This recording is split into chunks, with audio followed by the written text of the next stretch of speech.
Segunda carta de Paulo aos Coríntios, 15, 5, verso 17. Diz assim: e assim, se alguém está em Cristo, nova criatura é. As coisas velhas já passaram, e eis que tudo se fez novo. Mais uma vez, vamos ler em outra tradução. E assim, se alguém está em Cristo, é nova criatura. As coisas antigas já passaram, eis que se fizeram novas. Como eu tinha dito, eu vou falar sobre salvação. É a maior promessa dada na cruz do Calvário, a salvação. Mas só que tem um fator importantíssimo. A palavra do Senhor diz que nem todos os que são de Israel são verdadeiramente israelitas. O que significa? Nem todos que estão de Israel, nem todos que se dizem salvos, são de fato salvos. Nem todos que estão na igreja são salvos. Nem todos que se batizaram são salvos. Nem todos que possuem ministério são salvos. Nem todos que possuem carteirinha de membro, tempo de conversão, dons do Espírito, são salvos. Se você está aqui essa noite, presta muita atenção.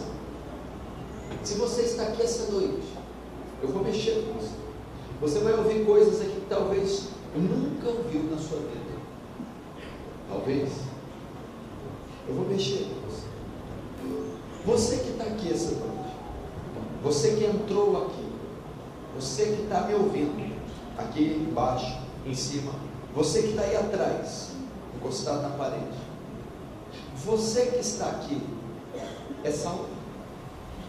Se você deixar esse culto e por permissão e soberania de Deus vier a falecer esta noite, e não diga que horror, que tragédia, que estamos sujeitos à morte, é uma realidade, e para crente genuíno ela é uma esperança, a esperança da bem-aventurança, aparição de Cristo, encontro com Cristo. Se você, escute, preste atenção, deixar a terra dos viventes hoje, se você morrer hoje, você vai para o céu. Você está salvo. Todos que aqui estão salvos. Se você diz: eu sou salvo, eu estou salvo, meu nome está escrito no livro da vida, eu tenho certeza da minha salvação.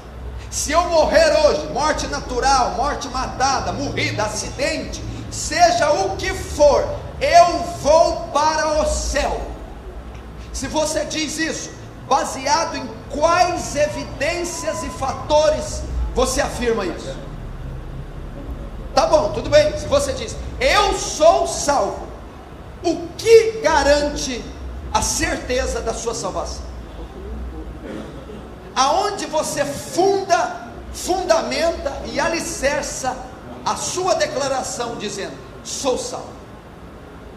Não pode ser uma coisa imaginária, tradicional, litúrgica, nem familiar. Só há uma doutrina na Bíblia que garante a segurança da salvação, que nos dá garantia da salvação. E se você não está debaixo dessa doutrina, você não é salvo. Você não pode dizer: eu sou salvo porque me batizei.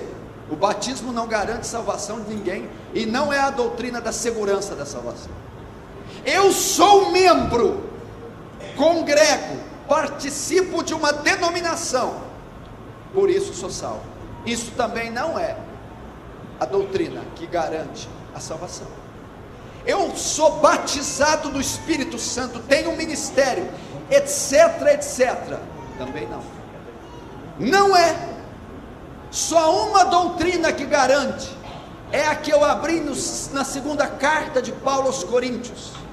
É a doutrina da regeneração.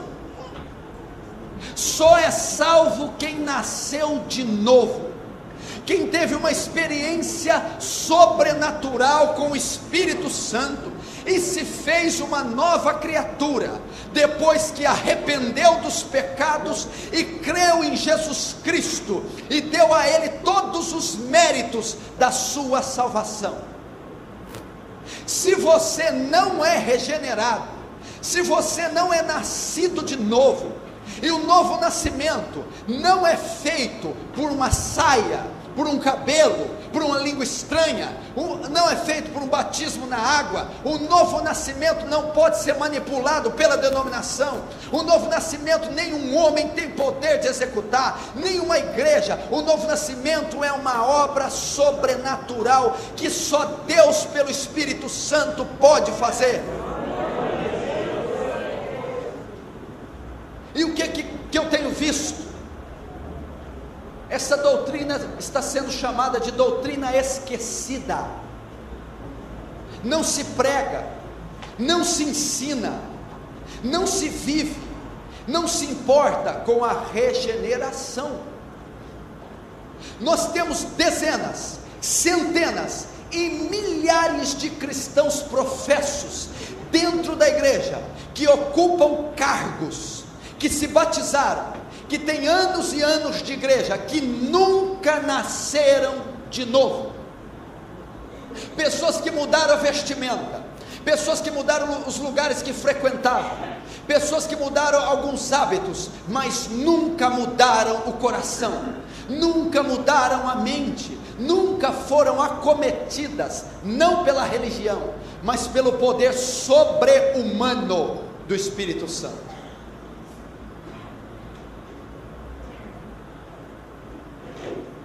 Salvação. Meu irmão, deixa eu te dizer uma coisa, preste muita atenção.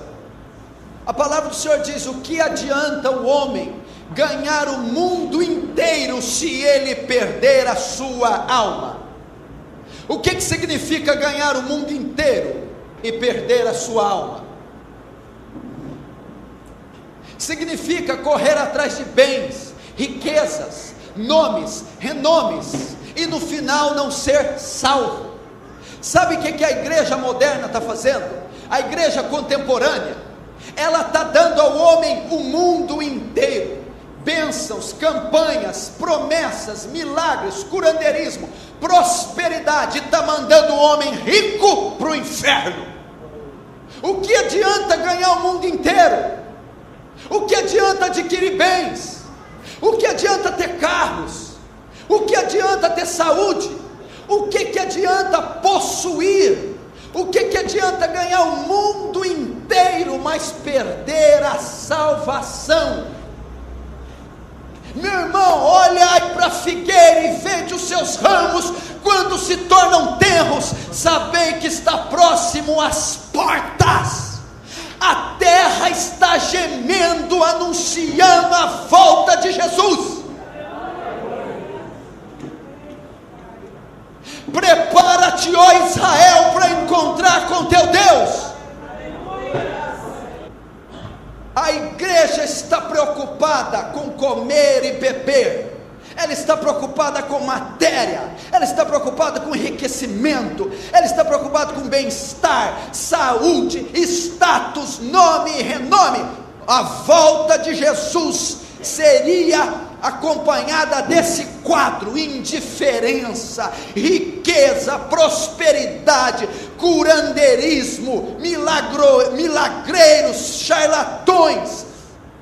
A terra está oscilando e ela está tendo as primeiras contrações, como uma grávida preste a dar à luz, começa com as primeiras contrações e horas depois dá o parto. Assim está sendo a volta do Filho do Homem. A terra está dando as primeiras contrações. Olha o cenário na natureza, na política, na economia, na igreja.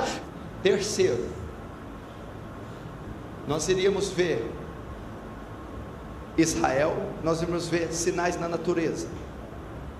Depois nós iremos ver a apostasia da igreja, o advento do troféu promessas que a Rede Globo transmitiu. Você está achando que aquilo lá é avivamento? Aquilo lá é a aliança de Josafá com Acabe. Estão declarando a céu aberto a queda e a apostasia da igreja contemporânea.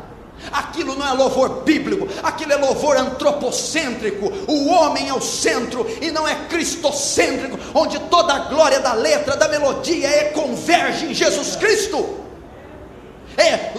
Shows, eventos envolvendo milhares de reais, mídia secular, secularismo entre os cristãos. Pastores antigamente que eram profetas estão se apostatando, estão pregando prosperidade e riquezas, estão se vendendo à mídia, estão se vendendo aos canais de TV. O evangelho está fraudado, diluído, adulterado, prostituído. Você encontra 50 milhões de evangélicos no Brasil, e o Brasil nunca foi tão corrupto como ele é. Você diz: pastor, você devia se alegrar, 50 milhões de evangélicos, que avanço é um avivamento. Se você estudar os avivamentos históricos da igreja de Atos, de Jonathan Edwards, se você estudar os avivamentos de Wesley, o avivamento acontecia e ele interferia na sociedade. Como assim? Se está vendo conversões de verdade, se está vendo um derramar do Espírito, a criminalidade tem que abaixar, o aborto tem que abaixar, o estupro, a inadimplência, as dívidas tem que abaixar. Agora esse avivamento está promovendo o pecado. Onde? Procure as estatísticas, veja o que está caindo. Eu trabalho com muitos empresários e eles me dizem: os piores clientes que eu atendo são o povo evangélico. Não pagam, são caloteiros, mentirosos. Tem um gerente do Banco do Brasil na minha igreja que se reuniu com toda a coordenadoria nacional e disse: nós não podemos aprovar mais crédito para pastores, porque eles não pagam. Isso é avivamento? Avivamento é falar plé, avivamento é rolar, é cair. O avivamento é amar a esposa, pagar a conta em dia, ser santo, guardar os olhos, amar os filhos. Isso é avivamento. O Filho do Homem, quando voltar, achará fé na terra? Talvez você não estudou. Será que é achar alguém de fé? Não, é assim, é claro o versículo. O Filho do Homem, quando voltar, achará algum convertido na terra? Eu tenho orado dessa maneira: não volta agora não, Jesus, porque se o Senhor voltar, o Senhor não vai levar ninguém. Eles não querem, estão tão felizes com o mundo, está tão gostoso aqui, então está muito próximo dele voltar, entenderam? Está muito, não adianta você fazer prognóstico grande. Essa geração vai contemplar o Apocalipse. Essa geração tem que acordar. Talvez você venha buscar cura, libertação, uma série de parafernália, e Jesus está dizendo: busque a vida eterna. 30 anos atrás era melhor que hoje, tinha família, tinha respeito, honestidade. 40, melhor ainda. 50, melhor ainda. Daqui 30 você vai sair na rua e vai olhar para uma pessoa, não vai saber se é homem ou se é mulher, ou se é uma terceira classe. Vão ser liberadas tantas leis, se a igreja do Deus vivo não permanecer fiel. Jesus diz, a Bíblia diz que até os escolhidos, se possível, serem enganados. A pecaminosidade vai chegar a tal ponto, nós vamos ver tanta atrocidade, crimes e anomalias. Meu irmão, se aqueles dias não fossem abreviados, disse o Senhor, nenhuma carne se salvaria. A pecaminosidade vai chegar a um ponto tão forte, que se Jesus não tirasse nós desse lugar, que se Jesus não voltasse, nós não suportaríamos a avalanche de pecado, nós não suportaríamos, meu irmão, o ataque ferrenho. Parece que o abismo abriu a boca e as hostes estão subindo, estão matando, roubando, esfriando, cegando.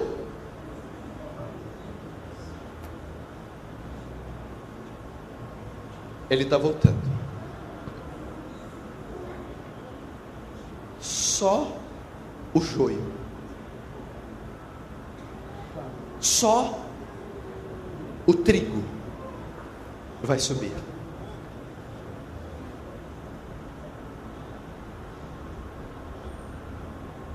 Como é que faz para saber se você é joio ou trigo? Agora, ouça o que você vai ouvir agora.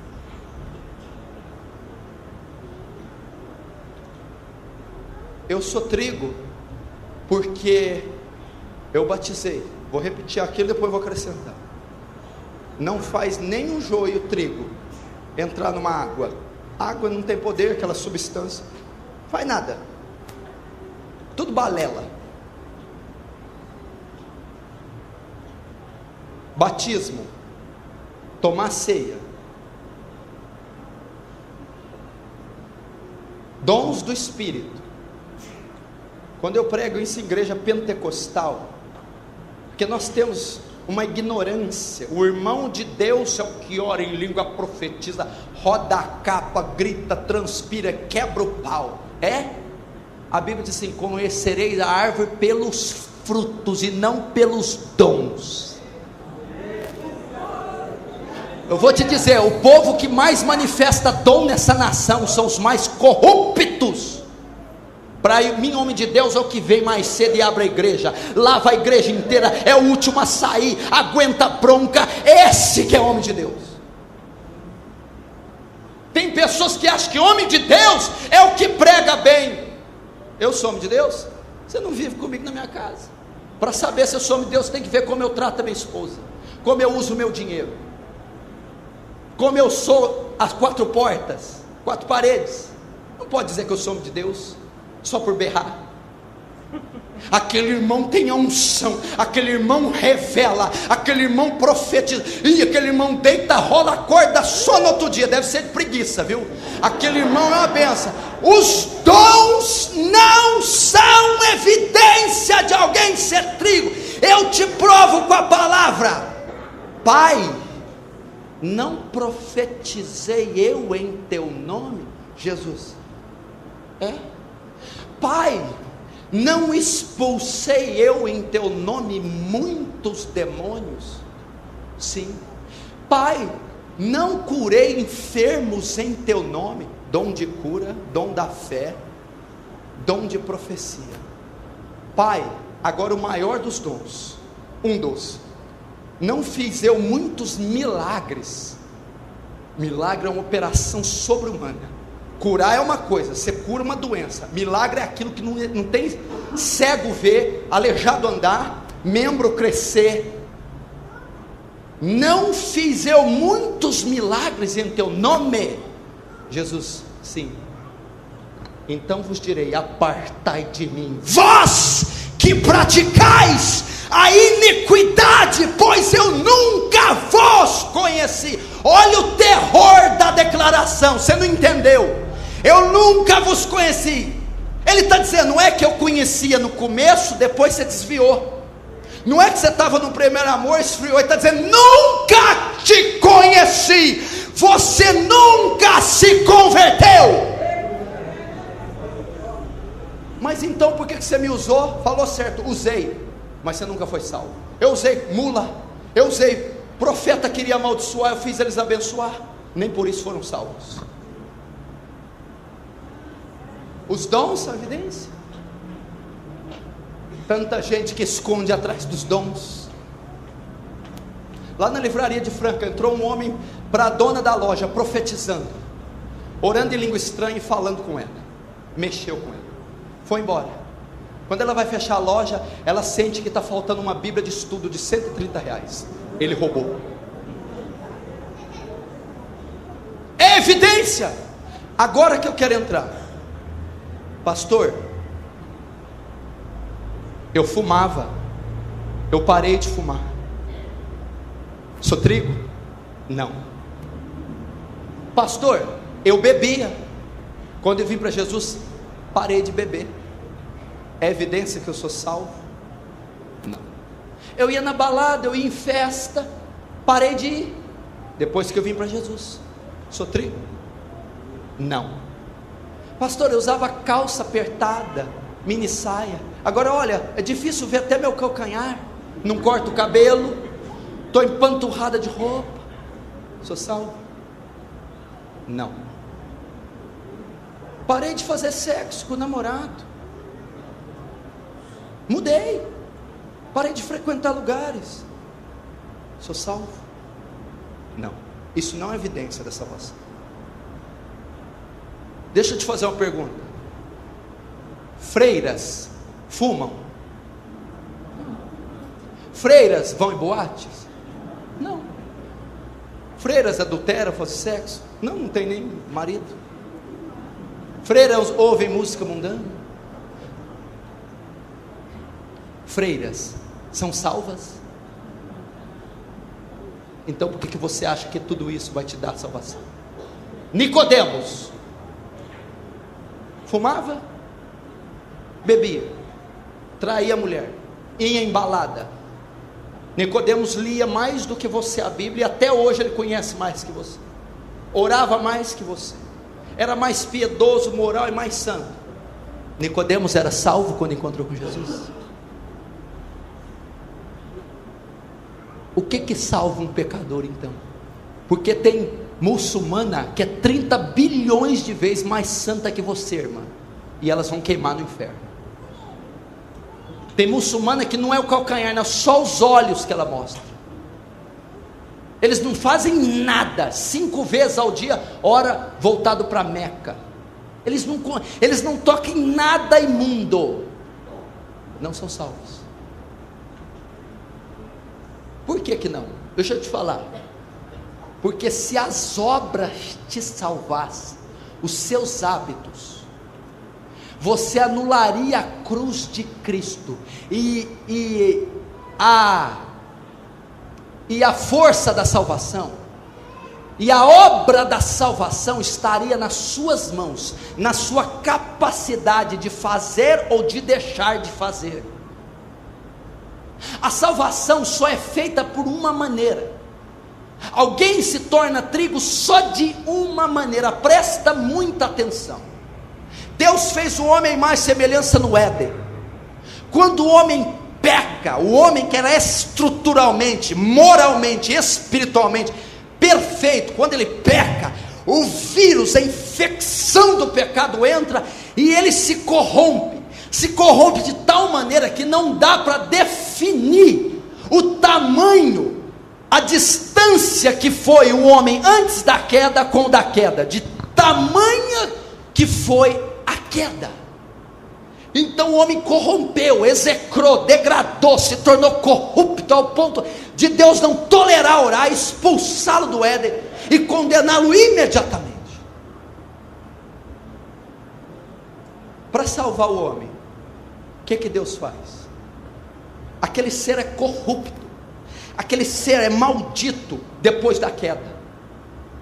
Aquele ser vem, aí a Bíblia diz o que?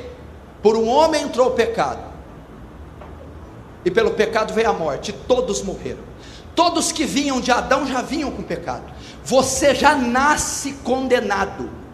Você não precisa pôr saia, deixar de pôr, ir na boate ou deixar de ir, independente de qualquer hábito. Você já vem com câncer de Adão, o vírus. Você já nasce quando o médico pega você, o obstetra. Se ele fosse evangélico, ele vai dizer: mais um pecador, condenado. Ele vai desenvolver a idade da razão e vai pecar. Entendeu? Independente, quietinho, ele já sai com o vírus. Ele não é condenado porque ele fez e deixou de fazer. Ele é condenado porque o pecado está no gene dele. Ele já nasce com a maldição, independente dele fazer ou não. E como é que Deus salva? Um ser que veio, você tem que entender que as entranhas, as fibras do homem, a alma do homem é corrupta, é cheia de pecado. Ela não é o olho, não é o membro, é o cerne, a célula, o feto, a alma do homem vem cheia de pecado. Ele já é condenado. Para salvar, presta atenção, para salvar, a Bíblia diz que antes de criar tudo, Deus faz a criação. Ele diz: haja luz, haja peixes, oceanos, mares, terra. Escute, universo. Ele criou o universo com a palavra.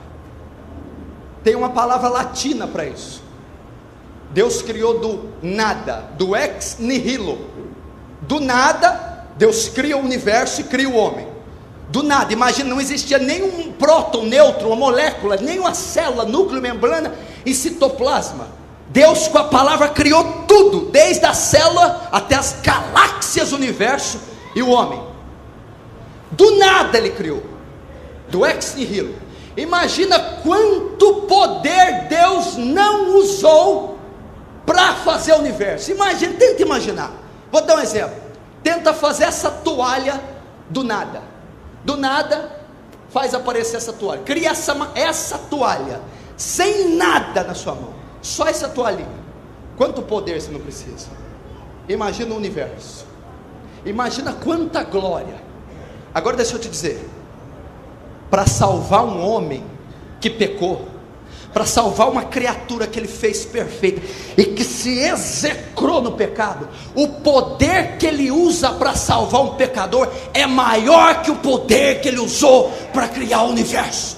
Por que você diz? Porque para criar o universo, o homem, ele criou do nada o universo perfeito. Agora, para salvar o homem, não é a partir do nada, é a partir de algo corrupto. Ele tem que recriar a imagem de Cristo. Quanto poder ele não usa. Agora, uma saia vai tirar essa corrupção do homem? Um cabelo sem cortar? Deixar de fumar? Entrar no batismo? Frequentar uma igreja? Nada disso vai penetrar no tutano, na junta e na medula do homem. Só o poder do Espírito Santo. Se você entrou aqui e nunca foi acometido, atravessado, transpassado, moído, esmagado pelo Espírito Santo de Deus, você é joio. Sabe aonde que caracteriza isso? Quando uma pessoa é transformada, é o que está escrito lá no texto que eu abri. Aquele que está em Cristo, nova criatura é, as coisas velhas passaram, tudo se fez novo. Aquele que é salvo, aquele que de fato é convertido, aquele que de fato é trigo, as coisas velhas, a vida dela velha passou, e tudo se fez novo. Como assim? Ele foi transformado. Tá, escute, mas a pessoa não tem que mudar de hábito? Não, não é só isso. Quando o sobrenatural toca uma pessoa, quando aquele poder maior que a criação do universo transforma um pecador, ele não só para de fazer. Parar de fazer, muçulmano para, católico para, espírita para, oriental para. Uma das grandes marcas que alguém foi salvo, uma das grandes áreas que o sobrenatural transforma aquele joio, sabe onde é? É na vontade. É na vontade. Aquilo que ele amava, agora ele odeia. Pecado, mundo, prazer, ele amava, agora ele odeia. E aquilo que ele odiava, a justiça, o amor, a santidade, agora ele ama. Então, convertido não é quem parou de pecar, é quem parou de gostar de pecar. Não é quem deixou de fazer, é quem deixou de gostar de fazer. Então, se você deixou de fazer, mas ainda gosta de fazer, joio.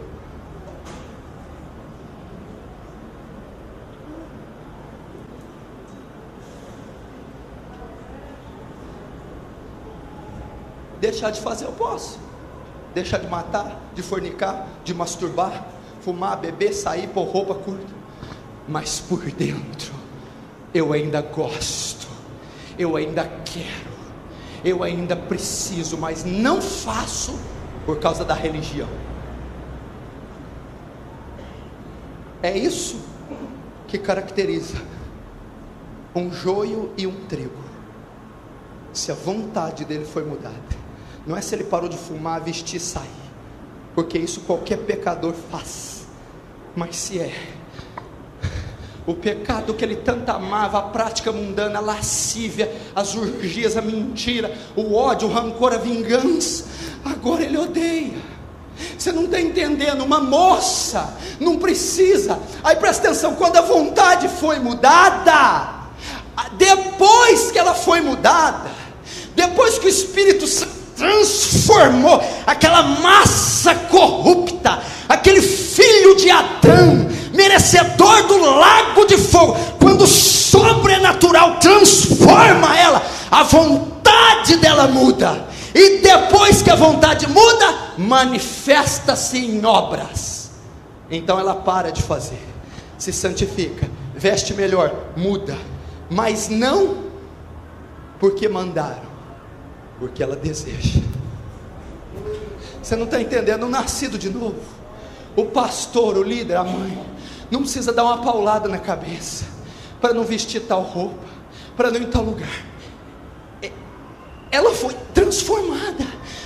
Se ela pôr uma roupa curta, Senhor, eu não posso usar mais isso, eu não gosto disso mais, eu estou vulgar, eu não quero, eu não posso mais usar isso, eu não quero. Ela foi transformada, não tem ninguém oprimindo ela simplesmente não quer. Isso é salvação. Isso é salvação. Quantas pessoas enfiadas debaixo de roupas, saias, cabelos, ternos, são corruptas, imorais, depravadas, iradas, vingativas, perversas. Nunca nasceram de novo. São bodes, são joios. Por quê? Se isso aqui não aconteceu, pode espernear, levantar, ir embora, me odiar. A palavra de 2 gumes está cortando aí, está cortando aqui. Você está entendendo?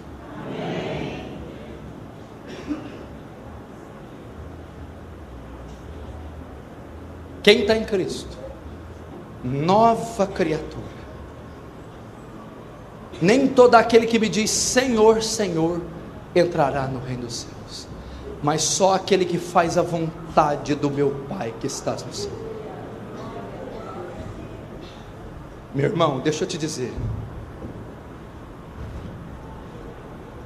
Cristo está às portas. A Bíblia diz que a morte e o inferno nunca se saciam. A Bíblia diz assim: louco,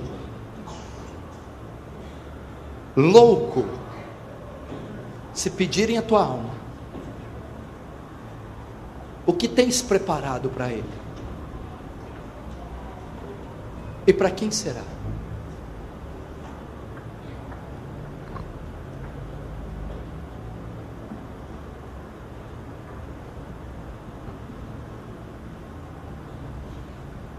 Nós não estamos preocupados com isso. Agora você está entendendo? Vocês estão entendendo? Por que que eu preguei isso no primeiro dia quando eu vim aqui o ano passado? Por que que eu aconselho esse casal não dar certo, pastor? Por que que eu faço que esse marido não dá? Fala que ama, ensina o versículo. Por que que eu faço para essa menina não faz sexo com o namorado dentro de casa, debaixo do nariz do pai, e o panaca do pai aceitando? Não faz, ou da mãe, e ela faz. Você ensina, você castiga, você bate, manda pôr saia até aqui, não adianta. Sabe por quê? Porque nós estamos perdendo tempo, 1 ano, 2, 3, discipulando joio, ensinando lições para joio, que só trigo pode cumprir. Por isso que esse marido não vai, essa mulher não vai, não adianta o seminário, ele tem que nascer de novo, ela tem que nascer de novo.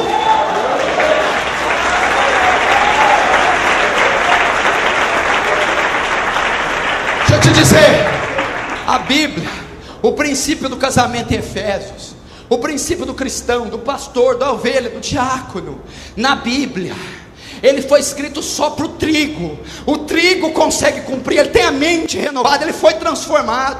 Agora, por que tem irmão que não rompe, não frutifica, casamento que não dá certo, ministério que não vai? Porque nós estamos gastando tempo trabalhando com joio, tentando fazer o joio cumprir o que só trigo pode cumprir, o que só ovelha pode cumprir. Então, ao invés de estarmos discipulando esse povo, nós tínhamos que estar evangelizando. Joio. O cara, para ele, assistir um culto e assistir TV é a mesma coisa. Mentir, falar a verdade, não tem qualquer dificuldade. Ele chega em casa, nossa, a palavra foi tremenda hoje. O que foi? Disse que o pecador, mentira. Fulano, estão te chamando. Então, fala que eu não estou. Então, sabe? Cara de pau. O cara, presta atenção, se veste com imoralidade, a menina, não sai da internet, se masturba regularmente, faz sexo com a mulher pensando em outra, não ora e vem pregar, não estuda a Bíblia e vem pregar, é rancoroso carrancudo, é materialista vaidoso, mas é salvo, batizou, mas é salvo, ora em língua estranha, mas é salvo, sobe aqui chorando. A Bíblia diz assim: pelos frutos conhecerei. Pode uma árvore má dar bons frutos, e pode uma árvore boa dar maus frutos? Portanto, pelos seus frutos o conhecereis. Meu irmão,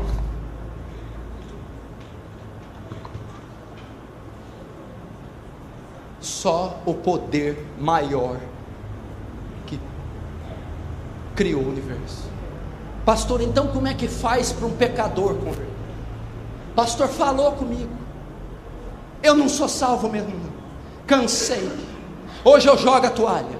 Eu menti todos esses anos para mim, para Deus e para todo mundo. A minha vontade não mudou. Eu estou de saia, mas quero pecar. Eu vou na internet. Eu sou hipócrita. Como que alguém chega à conversão? Talvez muitos não se convertem. Sabe por quê? Porque a Bíblia diz: pela graça sois salvos. Graça é favor imerecido. Não adianta flagelar, fazer qualquer coisa para ser salvo. É graça, é obra exclusiva do céu. Pela graça sois salvos, por meio da fé. Isso não vem de vós, é dom de Deus. Não vem de obra para que ninguém se glorie. É pela fé que alguém recebe a graça, correto?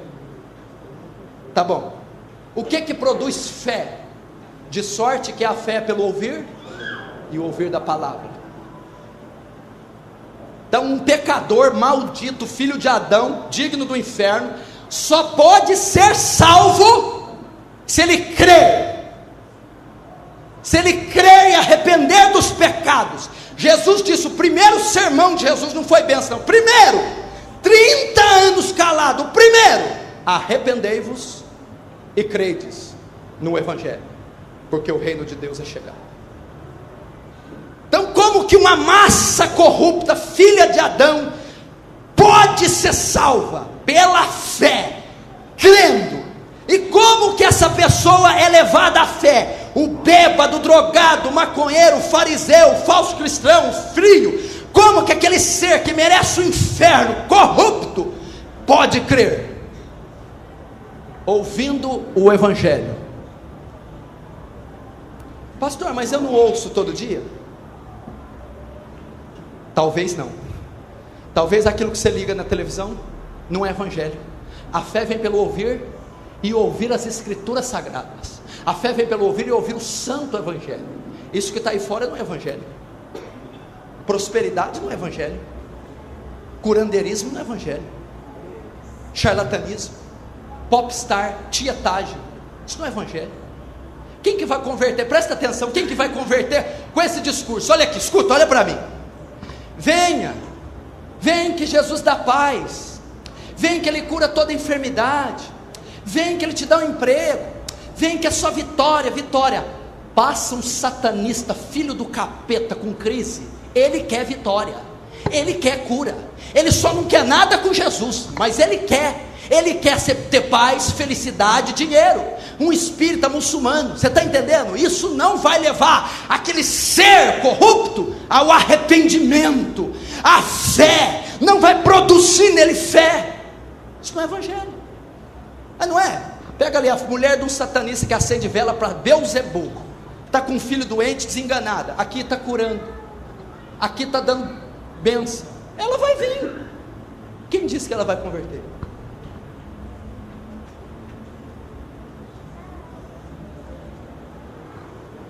Quando o INSS, o governo, patrocina algo de graça, só vai evangélico pegar? Vai evangélico, negro, branco, católico, espírita, a mesma coisa, estão dando bênção lá, ué, não estou preocupado com o Deus deles, eu quero a bênção. Lembra de Ezequiel? Estou terminando, calma. Deus me levou para um vale, e eis que no vale havia uma multidão de ossos, secos, sequíssimos. Então o Senhor me perguntou: pode esses ossos reviver? Senhor, tu sabes. Então profetiza sobre esses ossos. Ossos secos, ouvi a palavra do Senhor. Então quando ele profetizou, o vento dos quatro cantos entrou naqueles ossos, eles se puseram de pé e se tornaram exército. Presta atenção, aqueles ossos são os pecadores, secos, sequíssimos, corruptos, mortos. Deus nos resgatou, estando nós mortos em ofensas e delitos. Nós não estávamos doentes, o doente ainda caminha um pouquinho, estávamos mortos, e tem alguns aqui essa noite, mortos, sequíssimos. Aí Deus pergunta: pode esses ossos reviverem? Pode esse pecador ser salvo? Pode esse bêbado, drogado, maconheiro? Pode esse crente fariseu, ímpio, frio? Pode esse ser de Adão corrupto?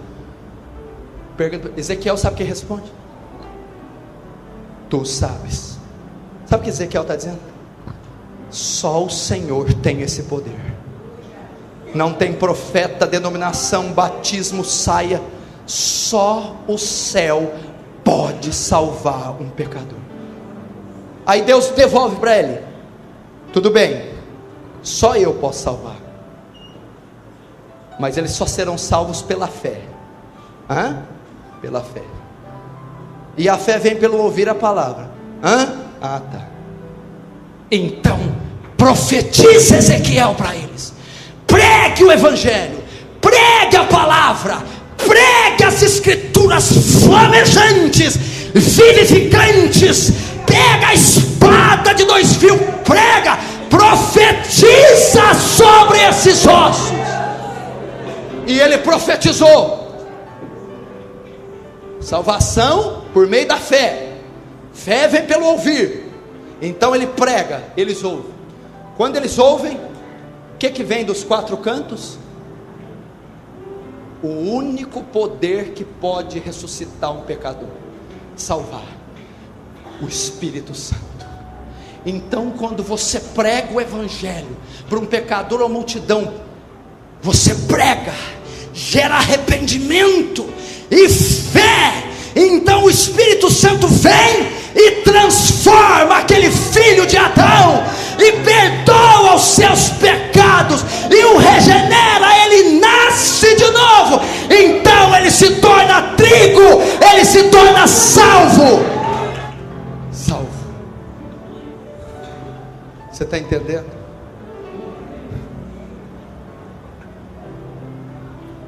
Essa noite, todos olhando que eu estou terminando, eu preguei a você: pastor, como faz para eu deixar de ser bode, ser ovelha? Como faz para eu deixar de ser joio, ser trigo? Arrependimento e fé.